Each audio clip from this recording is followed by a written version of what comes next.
যে সন্তানের জন্য আপনি দুটো খাসি কেটে আকিকা দিলেন অথবা পাড়াপড়শিকে ডেকে আনন্দ করে উৎসব করে খাওয়ালেন, সেই সন্তানের, সেই পুরুষ সন্তানটার অন্ডকোষ দুটো জায়গা মতো নেই, এটা আপনি দেখালেন না ডাক্তারকে।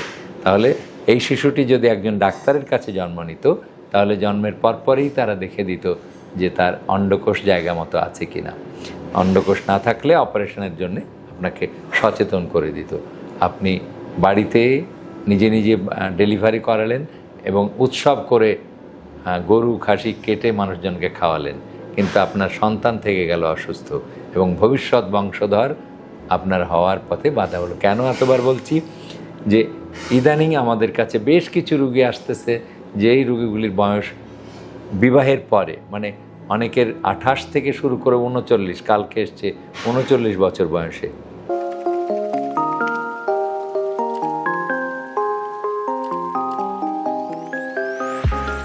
শিশুদের জন্মগত ত্রুটি নিয়ে কথা বলছি। প্রথমেই আনডিসেন্ডেড টেস্টিস, মানে অন্ডকোষের বিচি দুটো অথবা একটা পেটের ভিতর থেকে অন্ডথলির মধ্যে না নেমে আসাকে আমরা বলি আনডিসেন্ডেড টেস্টিস, মানে যখন বিচি না নেমে আসে।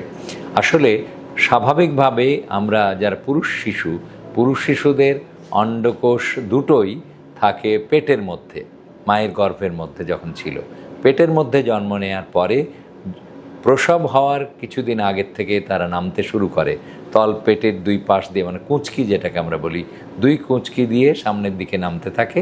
নেমে এসে তার জন্য যে নির্ধারিত ঘর তৈরি করে রেখেছে মহান আল্লাহ তাআলা, যে পুরুষাঙ্গের নিচে যেটাকে আমরা বলি থলি অথবা অন্ডথলি, সেই থলি অথবা স্ক্রোটাম যে নামে ডাকেন, সেখানে এসে তারা আবাস গাড়ে বা বসে থাকে।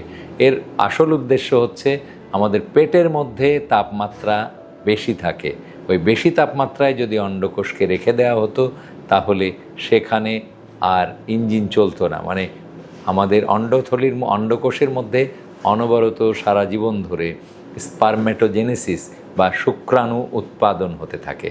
তো শুক্রাণু উৎপাদন বন্ধ হয়ে যেত যদি বেশি তাপমাত্রার মধ্যে আমাদের সৃষ্টিকর্তা অন্ডকোষ দুটিকে রেখে দিত।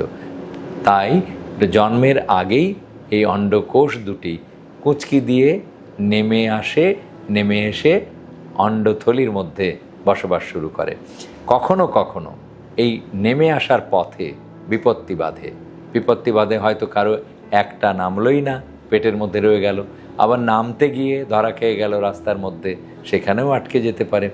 এই আমরা বলি ইঙ্গুইনাল ক্যানালের মধ্যে, ইঙ্গুইনাল ক্যানাল মানে কুঁচকির যে গলিপথ, সেই গলিপথের মধ্যে আটকে যেতে পারে। তো যেখানেই আটকাক না কেন, আপনাকে পুরুষ শিশু জন্মের পরপরই দেখে নিতে হবে তার অন্ডকোষ দুটো জায়গা মতো আছে কি না। কেমন? আবারও বলে দিচ্ছি, পুরুষ শিশু জন্মের পরপর তো আপনি আজান দেবেন, আত্মীয় স্বজন পাড়াপড়শিকে মিষ্টি খাওয়াবেন, কিন্তু তারও আগে জেনে নেন যে আপনার সন্তান, আপনার শিশুটি সুস্থ আছে কিনা, মানে স্বাভাবিকভাবে অন্ডকোষ দুটোই নেমে অন্ডথলির মধ্যে বসতে পারছে কিনা। যদি না পেরে থাকে তাহলে ডাক্তারের সাথে কথা বলুন, ইউরোলজিস্টের সাথে কথা বলুন, এবং তার এই বাচ্চাটার 2 বছর বয়স হওয়ার আগেই, 2 বছর বয়সের আগেই অপারেশন করে অন্ডকোষ দুটিকে অথবা একটিকে নামিয়ে নিয়ে এসে অন্ডথলির মধ্যে রেখে দেন। যদি না রাখেন তাহলে ভবিষ্যতে কি হবে? ভবিষ্যতে এই বাচ্চাটি যখন প্রাপ্তবয়স্ক হবে সে তার সন্তান জন্ম দিতে পারবে না, কারণ স্পারমেটোজেনেসিস বা শুক্রাণু উৎপাদন ব্যাহত হবে। আমি বন্ধ হয়ে যাবে তা বলছি না, বলছি ব্যাহত হবে। ফলে তার পক্ষে সন্তান জন্ম দেয়া একটা দুরূহ ব্যাপার, হয়তো অসম্ভবও হতে পারে। আবার কখনো কখনো তলপেটের মধ্যে যদি পেটের মধ্যে যদি এই অন্ডকোষ থেকে যায়, সেখানে ক্যান্সারও হয়ে যাওয়ার প্রবণতা বাড়ে। মানে বাইরে থাকলে ক্যান্সারের প্রবণতা কম, যদি ক্যান্সার পেটের মধ্যে যদি থাকে অন্ডকোষ, তাহলে ক্যান্সার হয়ে যাওয়ার ঝুঁকিটা বেড়ে যায়। চিন্তা করেন, যে সন্তানের জন্য আপনি দুটো খাসি কেটে আকিকা দিলেন অথবা পাড়াপড়শিকে ডেকে আনন্দ করে উৎসব করে খাওয়ালেন, সেই সন্তানের, সেই পুরুষ সন্তানটার অন্ডকোষ দুটো জায়গা মতো নেই, এটা আপনি দেখালেন না ডাক্তারকে।